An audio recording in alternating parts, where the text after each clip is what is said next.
niwe yagiye mu Rwanda ajya gushaka uyu muhungu amushyiramo ibye byose. Umviriza Godfather, narabakurikiranye kuko ndabakunda bombi. I am the fan of these two. So umukobwa aragenda akiri umukobwa muto, umukobwa w'umunyamurenge w'imfura muto, ubona nta cyaha afite, aragenda afata uno muhungu ubona nta cyaha afite. Uyu muhungu ni umusitari, ni pianist of another level. He is good mu mapiano. Njyewe buriya kubera nkunda kuramya, nkunda indirimbo z'abanyamurenge cyane, so aba bana ndabakurikirana. Yego nanjye ndazikunda. Sasa njyewe ndazikurikirana kuko nkunda gospel music, ariko my favorite gospel music in the whole gospel music ukuyemo iz'icyongereza ni abanyamurenge. Buriya nibo nkunda cyane ukuntu bacuranga. Yes, baramya neza cyane.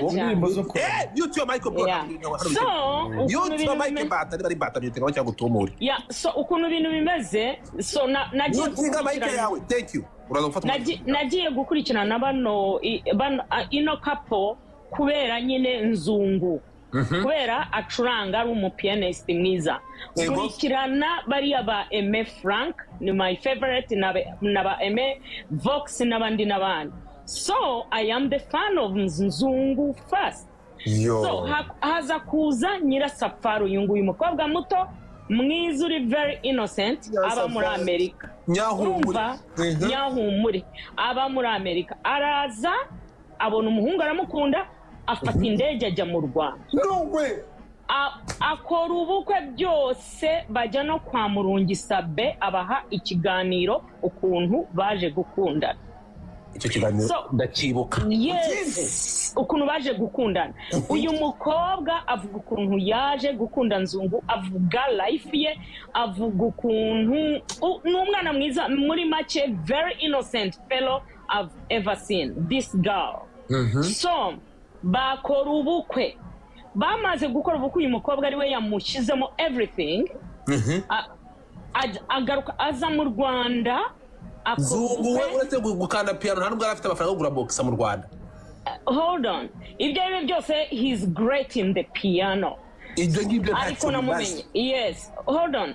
So bakora ubukwe, umuntu wabaririmbiye ku bukwe bwabo kuko uyu mukobwa akunda Aline Gahongayire niwe yinvitinze aza kuririmba mu bukwe bwabo. Gahongayire kamuhamagare. Yes, umukobwa ararongowe. Narabakurikiranye njyewe, ndakubwiye ndabafana kuko ibi bintu niba ari ibyo atari prank, kuko basigaye bakora amashow ya prank. Niba ari ibyo ndi bubabare cyane. So ukuntu tega amatwi hano mbere yuko utagira ngo ni prank. Tega amatwi wumve hano. Uyu nguyu ni uyu mwana w'umukobwa uri kuvuga Yafashwe. Bikadata mana we kari innocent mana ndagakunda. Innocent ariko bite ndaza kubabwira imva n'imvano y'iyi nkuru. Ni ukuvuga ngo abaroko abanyakigali basigaye bifitemo plan. Ni ukuvuga ngo uzi umuntu wamutwaye. Watwaye nde? Undi watwaye nde? Watwaye Nzungu. Yo ninde?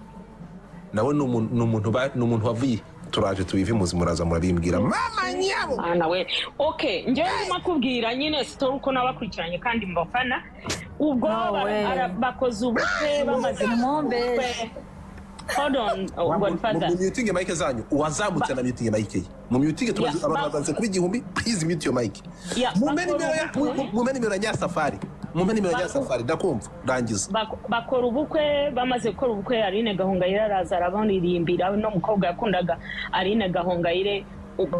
Akora sponsorship with no time. Uyu Nzungu aramukurikira muri Amerika. Babyaye first born, babyara second born, nta nubwo bafite umwana umwe, bafite ngira ngo babiri. So uyu muhungu yajyaga ajya mu materaniro, akaza muri Canada, akaza everywhere, acuranga neza. N'ubu ngubu ni umupianist mwiza, ndakubwiye nabariya ba Aime Frank ndabafana.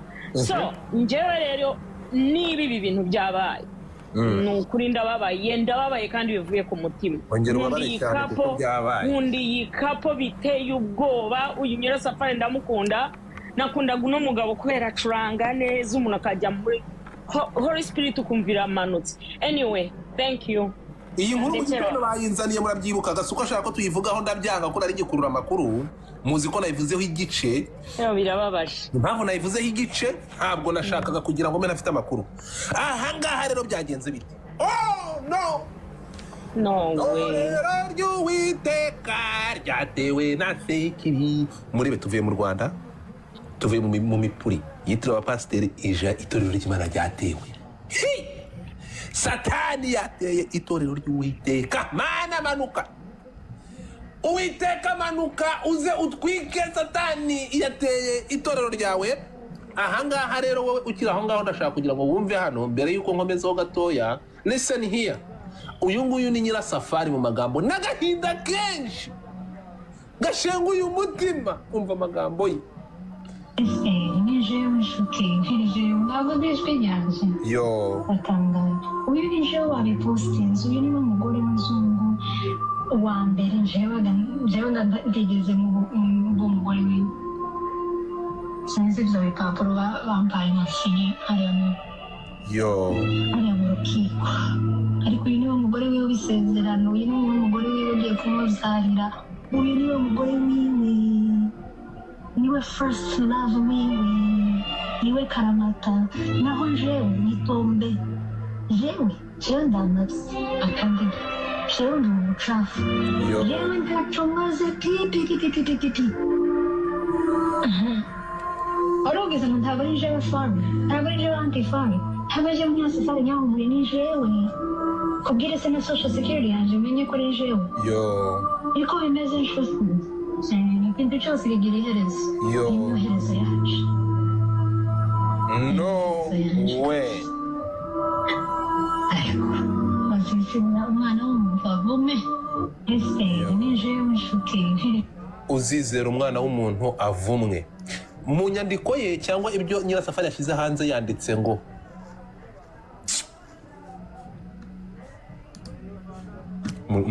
musomera iyo message aho hejuru ajye umuntu yinsomera anybody who can read that message please abantu mu byajya hano hejuru nta muntu ushobora gusoma message aho ngaho cyangwa batumure bamanure manure oya reka nyisome. No, I have not been hacked. Uyu ni Nyirasafari nyahumure uriya mudamu niwe only love Nzungu Eva Nzungu njyewe ntimumbaze ibindi ukampamagare kwanza hano imeseke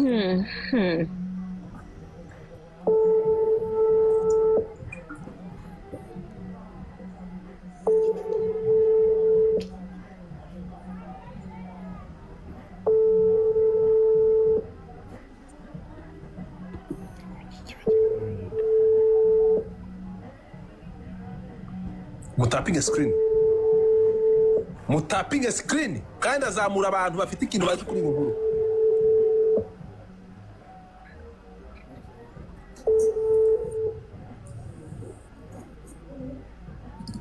niba ari pranka turabatwikira amamagare Nyanzu reka nze gato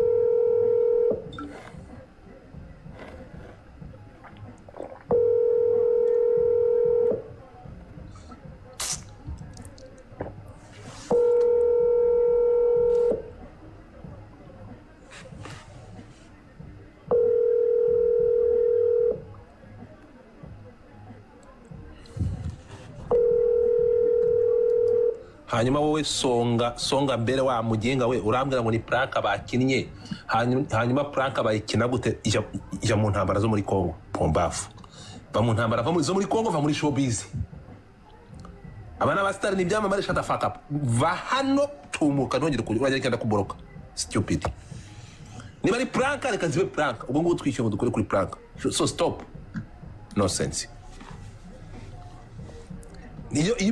niba ari pranka ubwo ni pranka urukumva nimero ya Nzungu okay niba ari prank yirekibe prank so ziba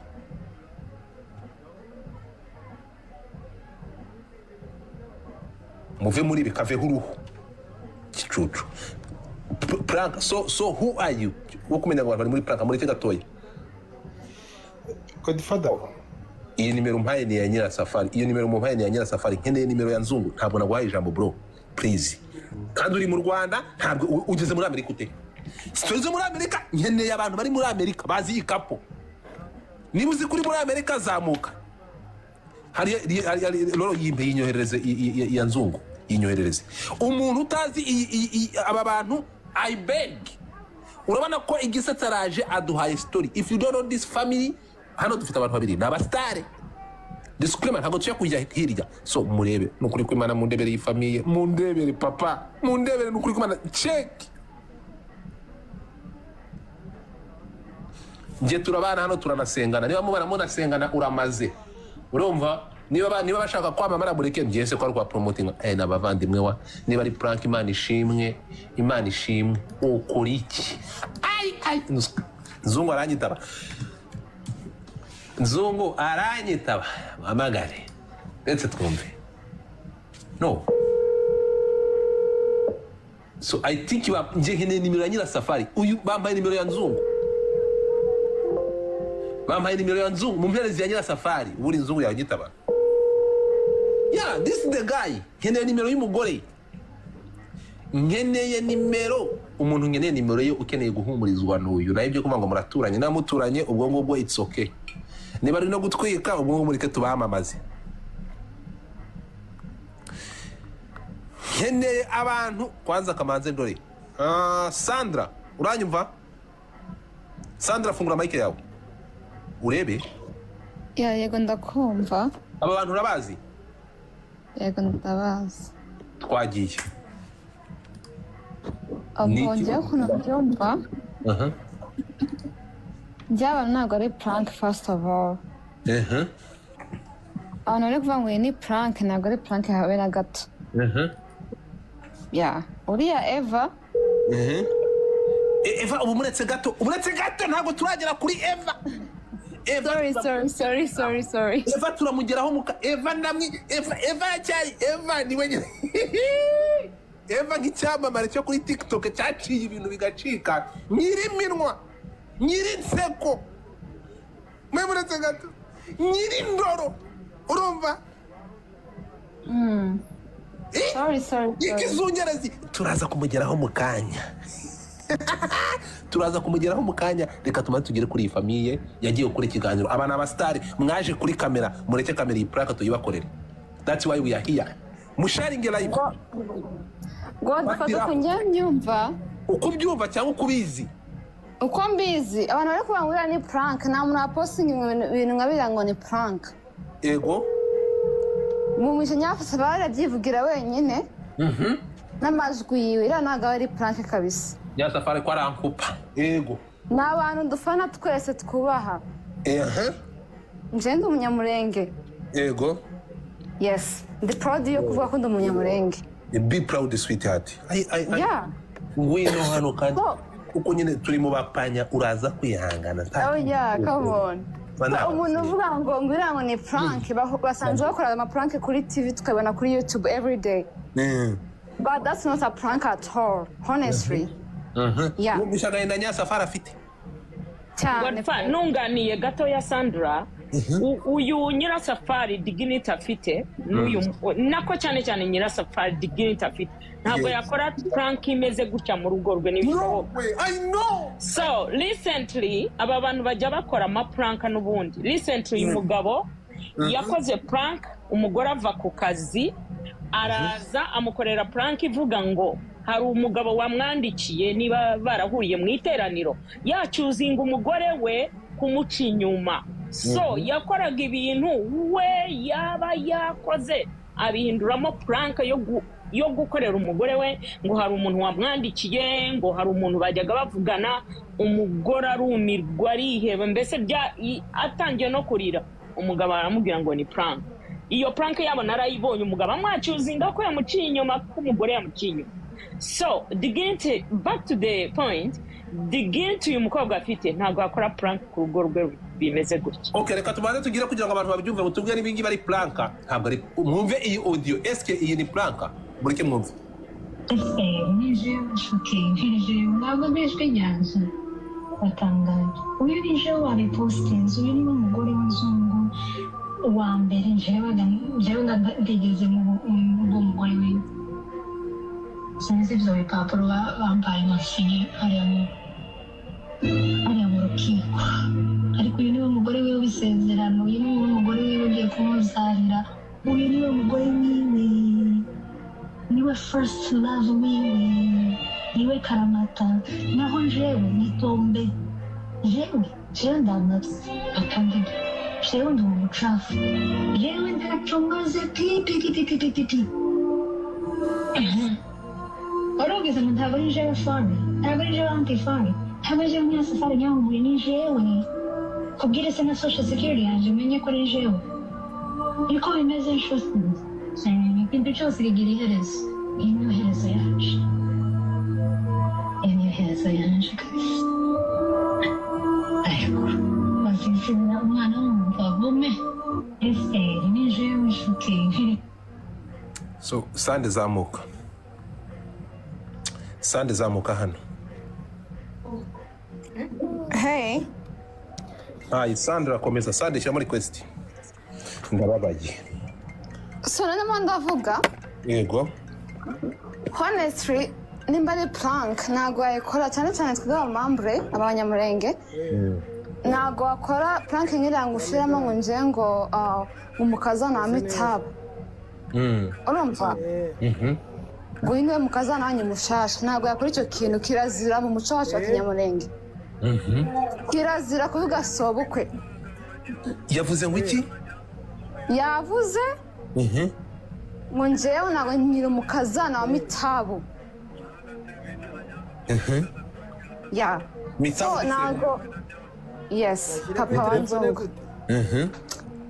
And iyo ukuntu nyine twebwe like mu bwoko bwacu ntabwo birazira kuvuga sobukwe. Kuvuga sobukwe mu izina. Ukindisha ngo ni prank. She can't do that. If it was a prank, aho ngaho ntabwo yari kubikora. Andi munyoreza kuri WhatsApp amafoto ya Eva, mujye kuri ku account ya TikTok mumvanira amafoto ya Eva muyaza. So, njyewe ukuntu mbibona this is so real. Kandi biratubabaje, njyewe byambabaje. Muri kadi ya kamera. Umuntu w'umukristo ntabwo niba ari na prank ntabwo umuntu w'umukristo twizera kuri yakora ikintu bakira ngo ni prank. Tugaruke rero kuri Eva. Ni umuntu watwaye Nyasafari umugabo. Uyu ni umugozi wa telefone. Diaspora mugomba kwiga bro. Biragaragara nukuvuga ngo muze kundebera Nzungu yavuye mu Rwanda ryari? Nzungu yavuye mu Rwanda ryari? iPhone. Abantu muri aho ariko se gisetse amafunguye mic yawe. Ntabwo rero twumvikane my people, ntabwo nibuzamuka. Nuko bakomeza. If you have no issue kuri kese tumukumanuke. Reka mbere kuri abangaba. Godfather.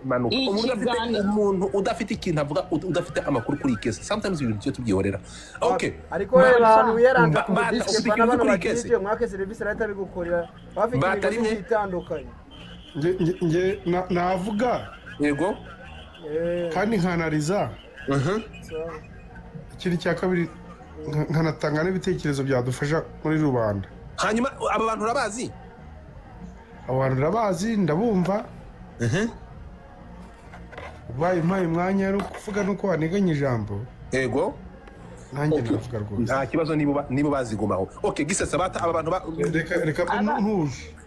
Aba bantu it's around 2023 kuko ikiriya kiganiro cya Sabe Fofo mishuzamuka hano. Yego komeza ndakumva.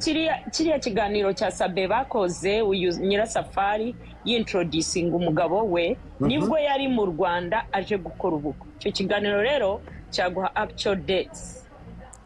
Eva ariko it's around 2023. Jewe rero umva ikintu cyabayeho 2023 ngo yaje 2024. Nananiwe nanze umwana muzi ikintu nkora. Nabuze ukuntu mvuga kuri Eva naravugana nawe ngo numve verisiyo ye. Godfather. Eva yanze kunyitaba kandi ashaka kugira birangora kugira ngo nze kuvuga kuri Eva ko ndamufana nze kuvuga kuri Eva ntaravugana nawe ngo numve ku ruhande rwe abantu muzamuke hano Serge zamuka so biraza kungora kugira ngo mvuge kuri Eva ntaramenya exact eske nibyo ari bashobora no kwigora kubeshya bari kumuharabika nabyo birashoboka Meze fresh uyu mukobwa mwiza ufite inyinya njya mbona niwe Eva mwiza papa ni mwiza uriya mukobwa nawe aciye mwiza wowe uzagishira mu rugo karame ariko ushobora cyagira amaranga nari bindana n'agakoza mu by'amaranga kugufasha mwe muretse gato ni mu bundi